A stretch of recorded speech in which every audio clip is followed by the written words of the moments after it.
C'était en juillet dernier. Jabed Hussein rentre chez lui après le travail. Il s'arrête avec sa moto à un feu rouge ici dans l'est de Londres lorsqu'il entend ce qu'il semble être de l'eau couler sur son casque. Mais en réalité, il s'agit d'un concentré d'acide qui commence à le brûler. J'étais en train de courir au milieu de la rue et j'ai commencé à crier et pleurer. Je criais pour avoir de l'eau. Pendant ce temps, les agresseurs volent sa moto, mais grâce à son casque, Jabed n'est que superficiellement blessé. Aujourd'hui, il reste terrifié par ce qui aurait pu se passer. S'ils m'avaient montré un couteau ou un marteau ou autre chose, s'ils m'avaient montré ça, alors je leur aurais donné ma moto. D'habitude, ils utilisent des couteaux, des trucs comme ça.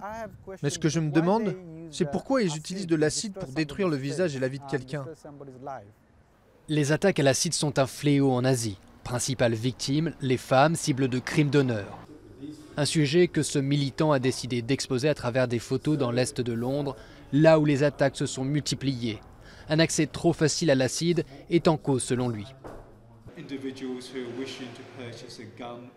Les gens qui veulent acheter un pistolet ou un couteau doivent avoir un permis. Rien de cela pour l'acide. Et on parle d'acide concentré à 98%, qui est mortel. Mais il n'y a aucun contrôle sur la vente d'acide. En avril dernier, dans cette boîte de nuit londonienne, 20 personnes ont été blessées par un jeune homme qui a jeté de l'acide. C'est pour éviter ce genre de faits divers que le gouvernement britannique veut imposer une licence pour l'achat d'acide et criminaliser la possession. Mais en pratique, la police prévient qu'il sera difficile d'identifier les liquides non marqués. C'est une arme offensive. La loi nous permet d'agir quand un individu a un récipient, mais pas le bon produit dedans. Le tout, c'est de savoir ce que c'est. C'est ce qu'il faut améliorer.